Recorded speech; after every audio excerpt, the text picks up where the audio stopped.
What if Bruce Lee never wanted to inspire you? Think about that for a second. Today, his words are everywhere, shared, framed, turned into comfort, short sentences meant to make people feel stronger without changing anything. But Bruce Lee didn't speak to make you feel good.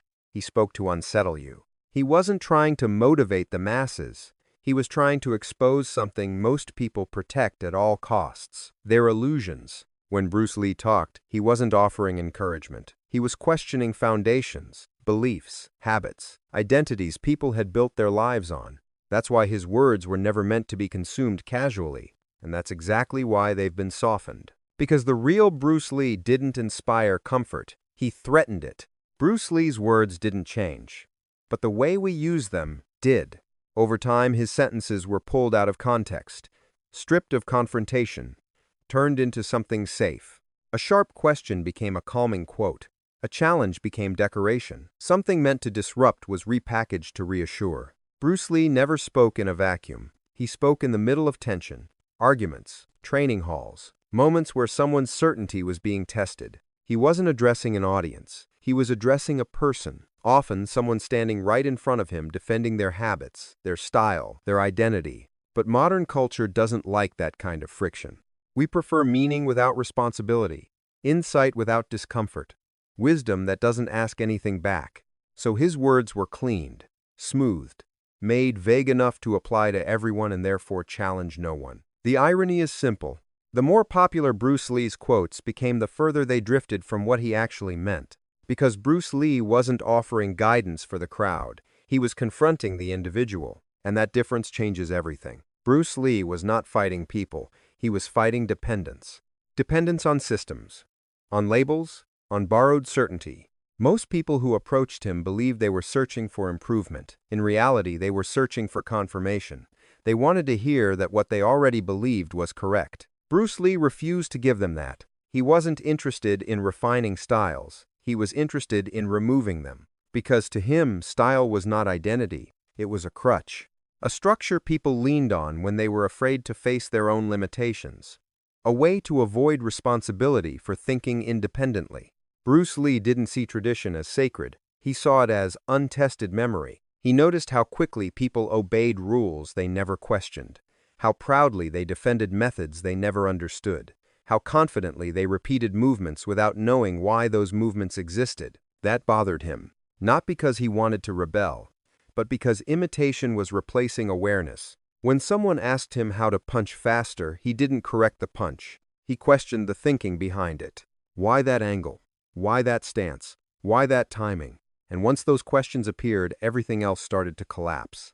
Because most people didn't have answers. They had habits. Bruce Lee believed that knowledge without examination was dangerous. Not weak, dangerous. It created confidence without clarity, skill without understanding, certainty without truth. That's why he distrusted systems that promised answers.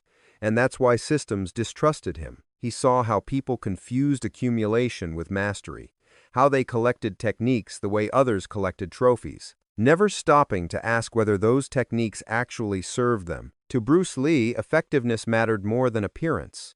Function mattered more than form. And that alone was enough to make enemies.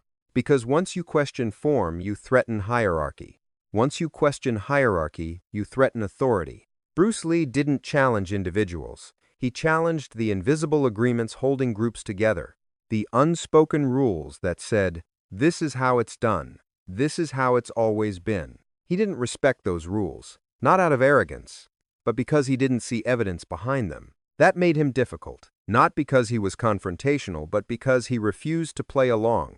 He didn't give people something to hold on to. He took things away, excuses, certainties, mental shortcuts, and when those were gone, people were left with themselves. That's the moment most people turned away. Not because Bruce Lee was wrong, but because he was precise. He exposed how much of their confidence was borrowed, how much of their identity depended on being part of something bigger than themselves. A style, a school, a tradition. Bruce Lee offered no shelter, only responsibility. And responsibility is heavier than inspiration. That's why his conversations felt like attacks. That's why his questions felt disrespectful. And that's why many people labeled him arrogant. It was easier than admitting discomfort. Bruce Lee didn't want followers. He wanted thinkers. But thinking requires friction. And friction hurts, especially when it strips away the story you've been telling yourself for years.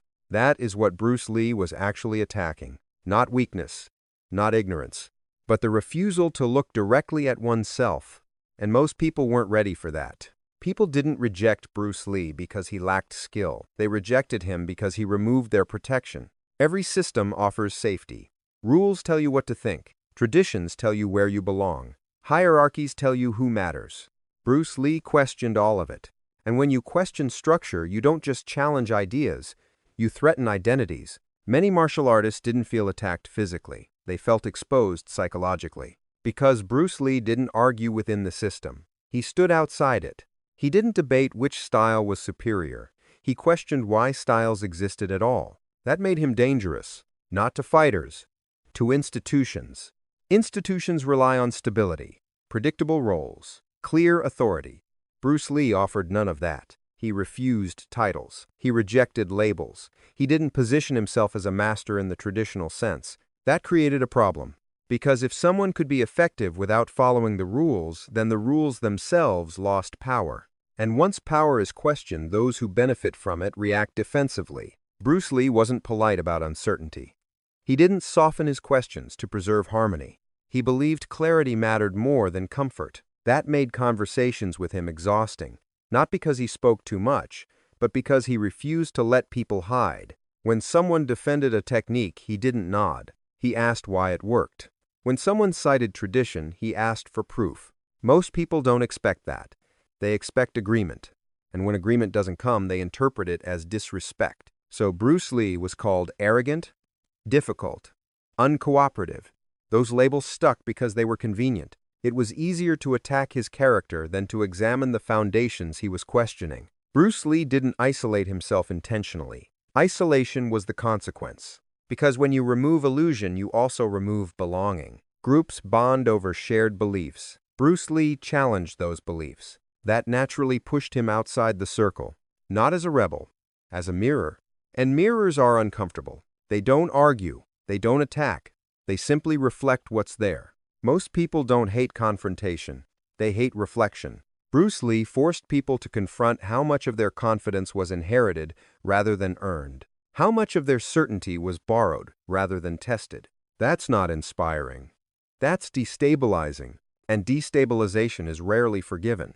So people didn't listen. They dismissed him. They minimized him. Not because he lacked answers, but because he refused to provide reassurance. Bruce Lee didn't offer community. He offered responsibility. And responsibility is lonely. If Bruce Lee were alive today, he wouldn't be trending. He wouldn't be invited to motivate. He wouldn't be clipped into short videos designed to make people feel understood.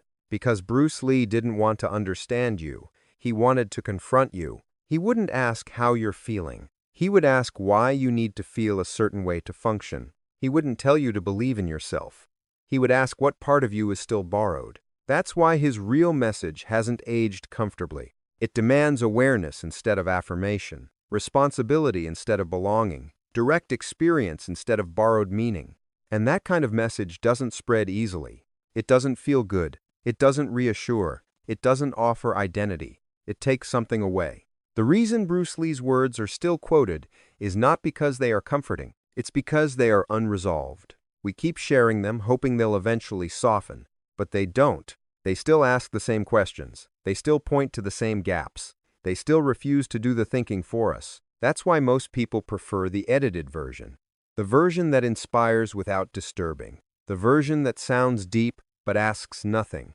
Bruce Lee didn't leave instructions. He left pressure. Pressure to observe, to question, to stop hiding behind structure. And that pressure hasn't disappeared. It's just easier to ignore now. So the question isn't what Bruce Lee meant. The question is why we're still trying to turn his words into something harmless.